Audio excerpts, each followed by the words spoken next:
done. Thank you, Dr. Marv. Yes, we have our second speaker, Grace. Where are you, everybody? Please say hello to Grace.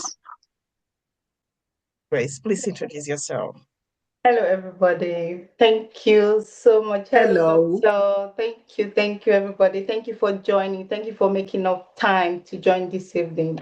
And I can see how much we value our mental health. That is why we're all here this evening.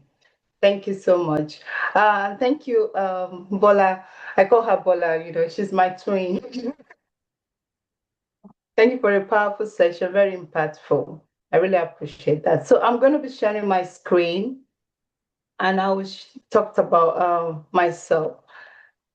Let me share my screen first. Let's see. All right, can you all see my screen? Can you see my screen, please? Yes, we can. Yeah. So I'm Grace. My name is Grace Aledari, and I'm a registered health and menopause certified coach. I also work in operating theater as an aesthetic and recovery practitioner, and I've worked in the health sector for over 18 years. I'm passionate about empowering women, to live well and age well. I'm truly honored to be here today, sharing something that's deeply affected my life, and I believe the lives of so many women all over the world. So my goal in this next few minutes is to share simple strategies, of our lifestyle. I know my the first speaker said most of the remedy, to use it with our mental health. So it's to this shared something that how we can manage perimenopause and menopause and truly thrive with strength, balance, confidence, and good mental health during this phase of life. Can you see full screen on your side? Can you see the screen very well? Okay. It's not full. It's not full. Okay. I'm just going to try here.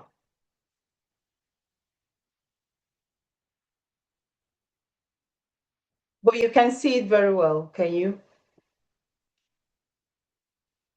Okay then. I'm seeing anybody. We can see, but still not full. We can see it actually. Yeah, we can. Okay. Then you can just continue, Grace. Okay, thank you. So, what is perimenopause? We're talking about perimenopause and menopause here today because of it has to do with our mental health. Because perimenopause and menopause has been misdiagnosed for mental health section for so many women. So, what do we understand by perimenopause? Perimenopause is the transition leading to menopause. It starts in our late 30s and 40s.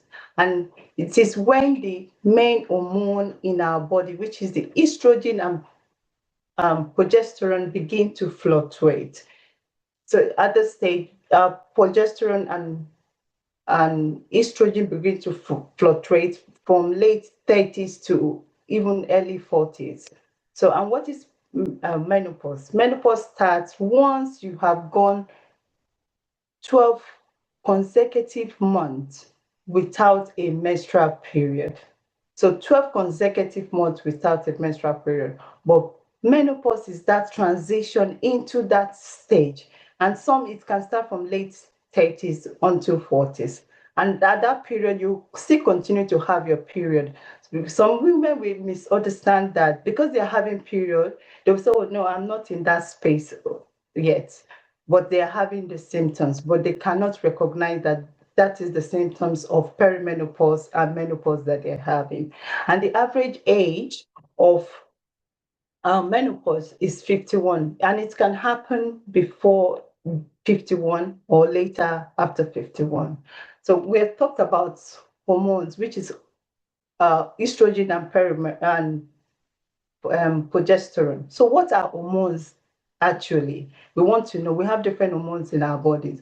So hormones are chemical messengers produced by the glands in our body, like the ovaries, the thyroid, and the glands. They travel through our bloodstream and tell different organs what to do. Imagine, so they are traveling through the bloodstream, telling the organs what to do. So it is the message they receive, they actually deliver. So if you are stressed, we are talking about mental health. So they deliver, oh, yes, I am stressed. So they deliver that to the body and they travel around our body. This hormones changes does not just affect our body, but also our mind. Bear in mind, we're talking about mental health. Estrogen and progesterone play a very big role in this state. They influence almost everything: your energy, your mood, your metabolism, the way we sleep appetite, even the way the body stores fat. Estrogen and progesterone is, they are the main, they play a very vital role in this thing. And that is why many women notice, emotional symptoms like anxiety, low mood, brain fog, irritability. For the first time, you might be a very calm person, pleasant person. All of a sudden, you just become irritability just come in and you just find out, why am I behaving like this? So during perimenopause, the level of these hormones in our body will rise and will drop, unpredictably. You don't know. They just rise and drop. And those imbalances will cause different reactions in our body. And that may cause so many symptoms that will feel like, irregular cycle. Your period might become very heavy, might become light. We don't take notes. We just feel that, oh, it's just the roller coaster of life that is going on. Um, might be hot flashes, mood swing, and your sleep can be disrupted because of those the hormones in the body, estrogen and progesterone. It is very important to know that menopause is not an illness, it is not a sickness, it is not at all, and it's not a failure. It is a natural biological transition. And just like puberty, everybody experiencing puberty differently. Some starts 12 years old, sometimes 8. So it's like that for perimenopause and menopause, which is at the end of our reproductive journey. While puberty is the beginning, if you see it like that, it's the beginning. Puberty is the beginning of our reproductive journey, and while menopause and perimenopause is the sign of the end of our reproductive journey, because the hormones, in the ovary, the eggs begins to drop, and so on and so forth. It is important to know that symptoms may vary from one. Symptoms are real and they can be very impactful, and it varies from one woman to another.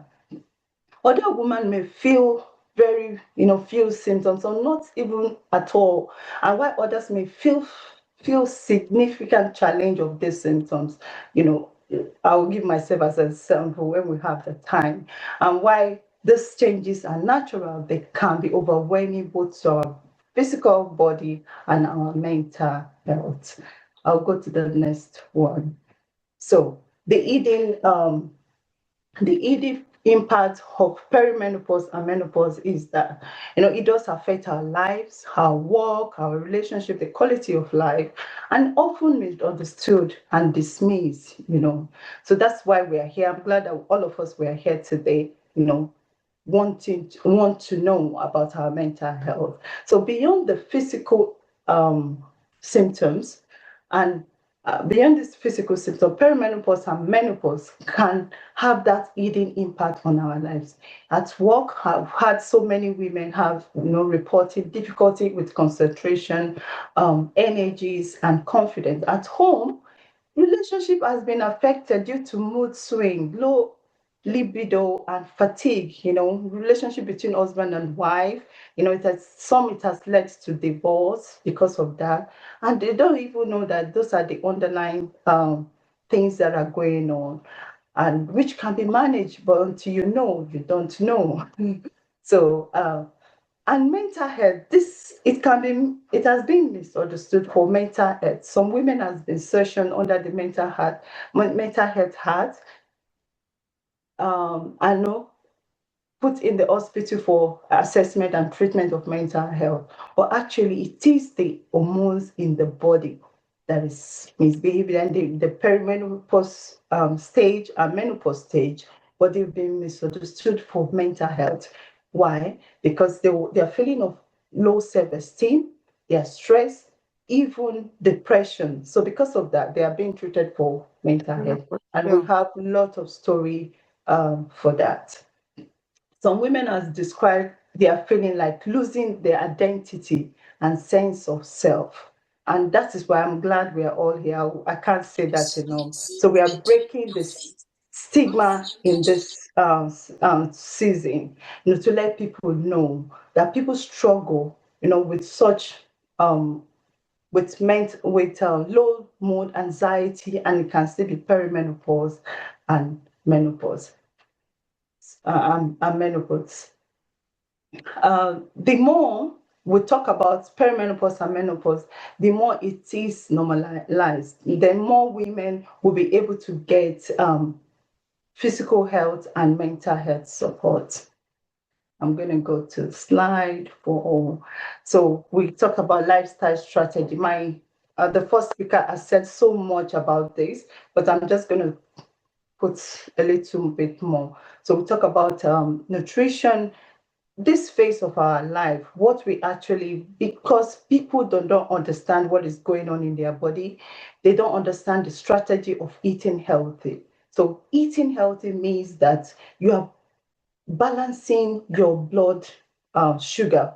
Balancing your blood sugar is the key. Eating food with high protein, healthy fat, and fiber is crucial at this very stage of our lives when you are going through this time. But because of lack of knowledge, people tend to eat more because of our food. Sometimes in African, we tend to more of our food are carbs and all that.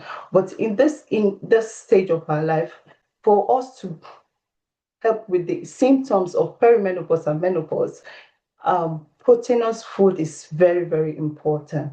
And that will help us with our energy, our mood, and even hot flashes. Secondly, movement. We can't say that, the first speaker has said it all. Moving is not about weight loss. It's not about losing weight. Exercise is not about losing weight. It is about the strength, bone, and mental well-being. Strength building and training, like going to the gym, lifting up um, dumbbells and all that will help to build our bones against um, the bone disease of the bone disease. Now I'm trying to remember the word. That's perimenopause walking, but I will tell you the word later. So yoga and Pilates support our flexibility and balance. So those things that some people, they don't understand what yoga is. They just see them going there and all that. Try to understand and try to engage. You can check on YouTube to follow you on, simple yoga practice you can do, or that can support your flexibility. And sometimes simple walking. Walking is powerful. I started losing weight by walking. The walking can actually reduce our stress and more. And thirdly, sleep hygiene.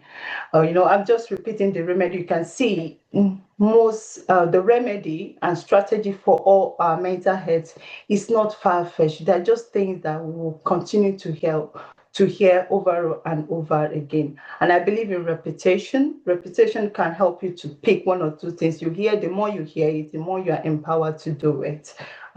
Many women feel sleep disruption during this time. A calming bed routine is very, very essential. Avoiding caffeine, late at night is very good. I will always say, look for something else to replace caffeine. I love coffee, but try to have coffee before 11 a.m. in the morning if you are the type that coffee will affect your sleep. Or look for something else that can. Recently, I found out that matcha latte was powerful for me. Was good, keep me awake, keep me active during the day. So I have it in the morning instead of having coffee. Look for an alternative to something that can be healthy to your body. We talk about switch off your mobile phone. Let it be a me time before bedtime. Switch it off 30 minutes before sleep. Have a very good hygiene. Have a breathable bed sheet. Make your room pleasant. It's a sanctuary. Make your bedroom a sanctuary for you. Like, some of us, we are Africans. When you have a visitor coming to your house, you prepare. Make yourself your visitor. Make yourself that important person. I remember growing up when we were having visitors, my mom would cook and would bring out our best dishes and serve people. Do it to yourself too. Make that you the priority of yourself. And our first speaker has said it. And finally, don't forget your mental health. You are feeling anxiety, sadness, and overwhelming more frequently. It is important you seek medical profession support. Counseling and coaching can provide tools for you to manage your emotion and build resilience in this stage. Now, go to the next slide. So, managing stress. Stress can um, stress is very can make the symptoms of perimenopause and menopause worse. So we've had about stress management before. So it can increase the level of hot flashes, poor sleep, anxiety. So it is good for us to know how to manage the stress. We know ourselves better than any other person on it, and it is our responsibility to look after yourself, not your husband's responsibility, not your children's responsibility. It is your responsibility to look after yourself. Chronic stress increase cortisol, like we have had before. So, and which will throw our emotion, off balance.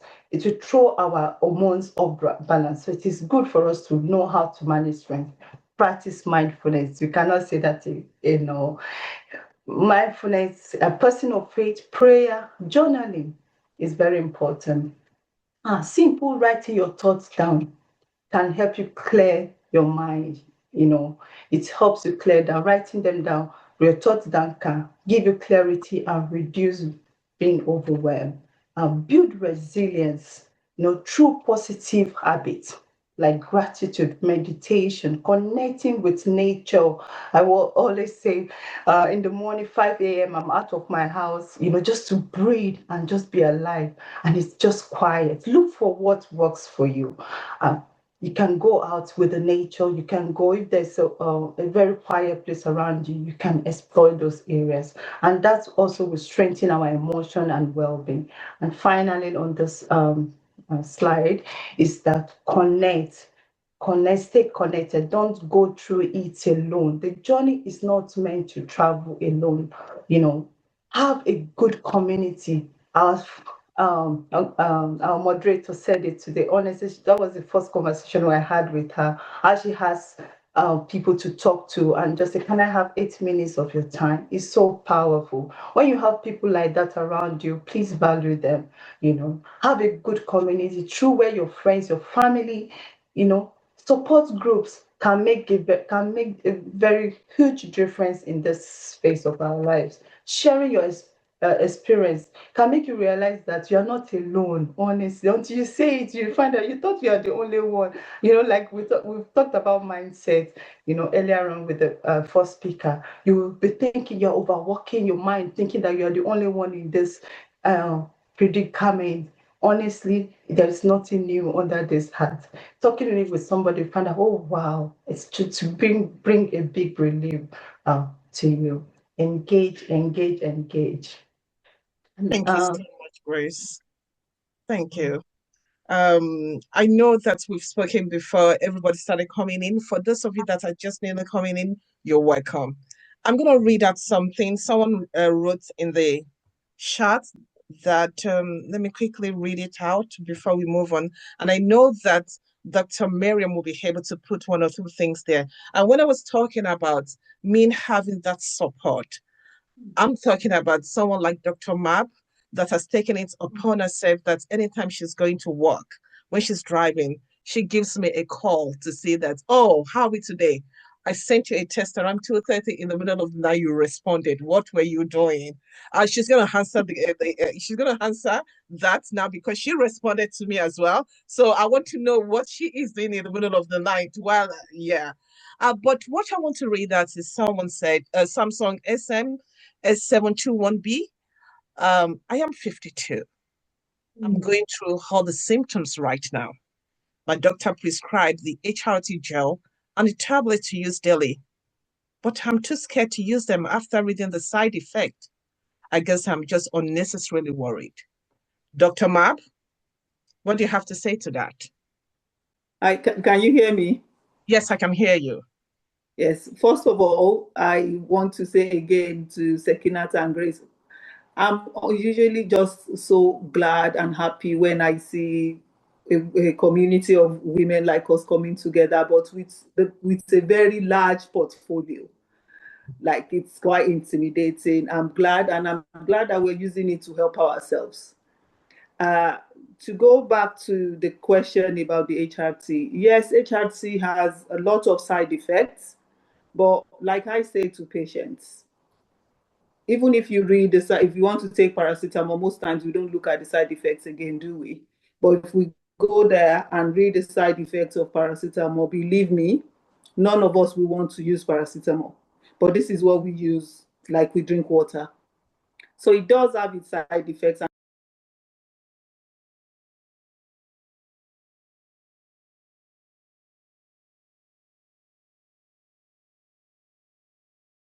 And I'm not going to minimize the fact that it has the side effects, but you have to weigh the benefits, the risk and the benefits. You have to see how much menopause is affecting you and try the HRT and see how it benefits you or if it makes it worse. I I never want to push any form of therapy on anyone, but I will say, if there is a solution to something, unless you try it, you will never know. There are people who have been on HRT and they've been very fine. A lot more people have been on it with minimal side effects. Some don't even really feel the side effects because they're doing well. And some do have the side effects and they can live with it. But I will say, if your symptoms are getting you to go to the doctor, because I know as a Black woman, most of us will not even get up to go to the doctor, except that thing is making us feel really, really bad. So if it's bad enough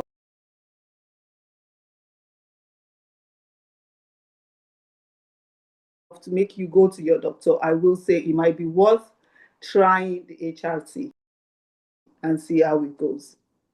Grace, you are also an expert on perimenopause and menopause. Do you want to jump in there? You have said it well, honestly. So one good thing is that HRT is not a one fit for all. So because so many people will have different underlying condition, some will have this, and there, even though the side effect is not being um, it's not being scientifically proved, is to say people are just being out of I'm just scared of not having it, and because of what has been put out there, that is why people are thinking about it. I'm on HRT myself, so honestly, I'm so grateful for HR, because the me of 2 years, 2 years, uh, 2 years ago is not me of now. So I will encourage that, but it's not a one fit for all. You need to. Most GPs, they don't understand the dose of HRT. My doctor did not understand. She doesn't even want to give me the HRT. I was sharing with, if we have the opportunity, I'll share my story with her. I have to go and look for a specialist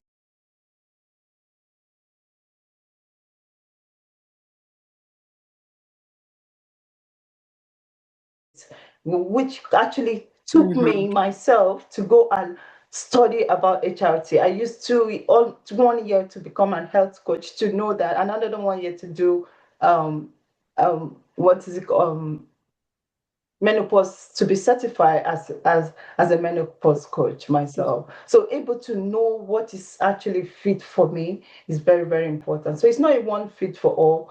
I would advise seek a specialist, and we can talk afterward and to give you more insight on how the remedy. When you're going to your doctor, it's good to be informed yourself.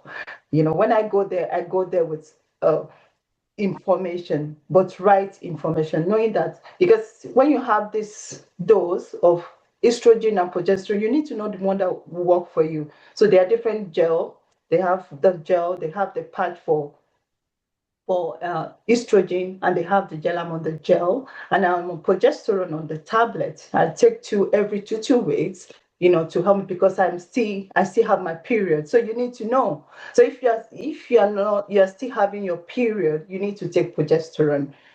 So if you're not having your period, even though people advocate, yes, you still need to take progesterone. It's very, very important, but it's not a one size fits for all. Thank you so Thank, much, Grace. thank you very much, Grace. That is very, very, very important to say, to be able to say it has to be individualized. Most treatments, any treatment has to be individualized. You have to go to the specialist to tell them about your history, what you have, your medical history and all that. And now, Grace, I think somehow I know the secrets to your lovely, lovely skin, which keeps glowing. That's one thing. You can't And the other restore thing, my yeah. thank you so much for the person that asked the question, because I'm sure that's also in the minds of so many people. Thank you for saying that. And this is why we're grateful and also lucky to have a mix of specialists amongst us. So whatever questions you have, even after this, please direct it to the moderator, who will be able to link you to a specialist, or just help with stuff. And the moderator has given me the go ahead because of people who have joined us. I'm going to just take 2 minutes, my 2